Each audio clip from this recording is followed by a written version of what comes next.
So it is November 20th, 2021. And I have some leftover lunch that I made yesterday. Some elbow macaroni during wheat semolina spaghetti. No, elbow macaroni style pasta. Marinated a little bit with olive oil. And, well, sweet marinara sauce and meatless meatballs. So I'm going to put this on a pan. There you go.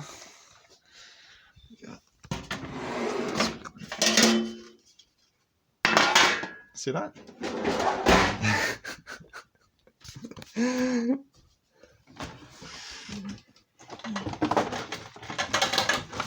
Jeez. Do some karate kicks as if I'm busting down doors with my feet in the cabinet. Okay. Okay, good. Right, good.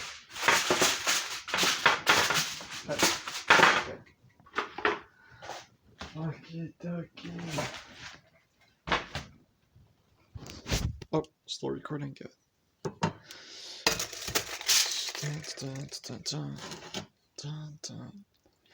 Oh, look at that. It's okay. It's just a little piece right there. It's fine. A fork. Actually, I'm going to use a spoon. I'm using the rest of the tomato sauce that I made yesterday anyways. So, it's okay. Oh, I gotta get that in there.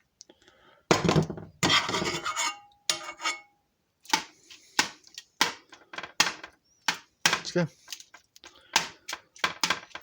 I always make more tomato sauce if I have to, so I have another can of tomato paste. So, just going to open this up.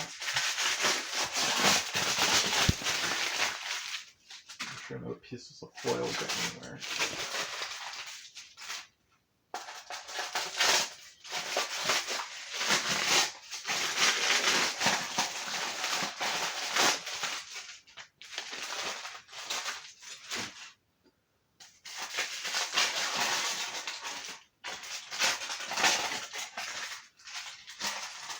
Good.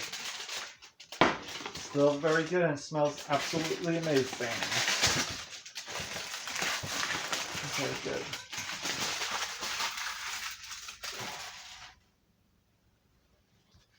Oops, did I hit the stop button? No, I didn't. Good. Okay. Very good. Okay.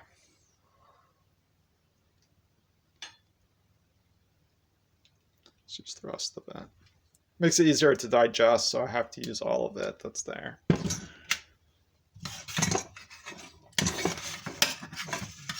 a bit glutinous, which is good. It's not a bad thing when it becomes a bit glutinous from the rice gluten. It's rice gluten.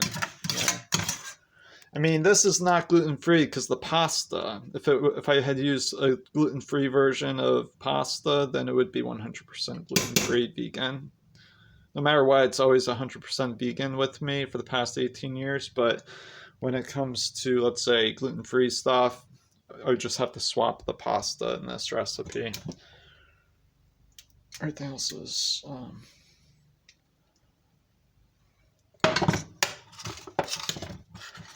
There we go. Good.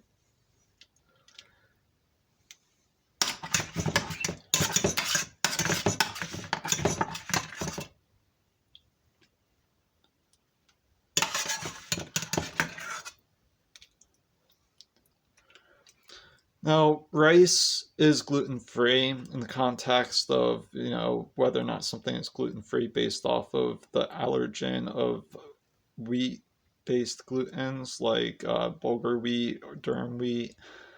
For those who are have digestive issues like celiac disease, or if they have the opioid neurotransmitter receptivity for glutamorphins, just like casein and casomorphins with me. Now, I do have digestive issues sometimes with gluten, but that's about it when it comes to gluten.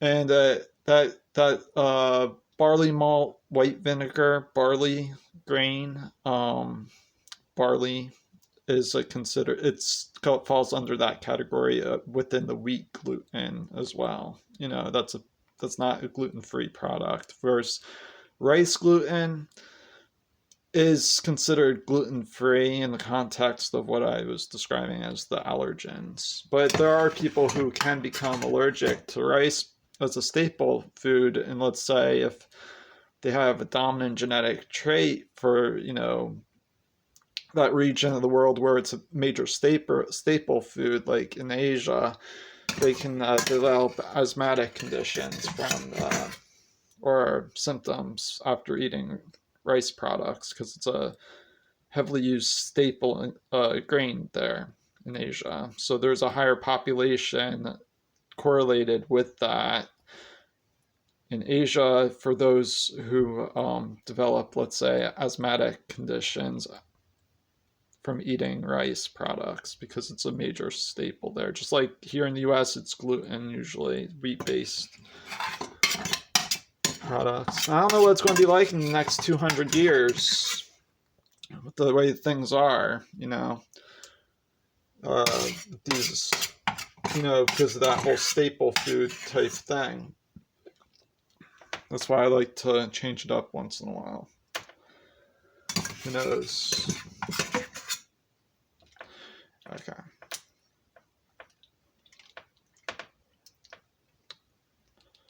Other than some things are just more enjoyable and easier to digest. Or you could actually save money sometimes if you use just the gluten-free pasta versus where I add the sweet white rice flour. But I get extra B vitamins that it's let's say the rice pasta or the quinoa pasta alone, or rice and quinoa mixture type of pastas, may not have as many vitamins that, let's say, the durum wheat semolina spaghetti or whatever pasta style it may be. If it's wheat based, it may have more vitamins, like vitamin B3 may be higher or something like that. I do notice a difference when I do reintroduce wheat-based products sometimes. Okay, so I want to just warm this up quickly. 375. I always do that. Oh, put some meatballs in there.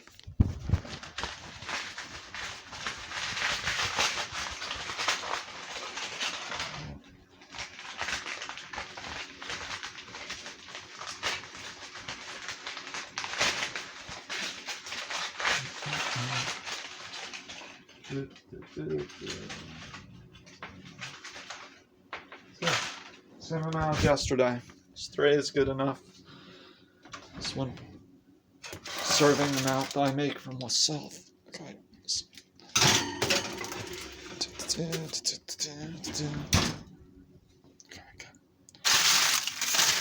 Okay, I'll end this video so I can do some cleanup here because I have to.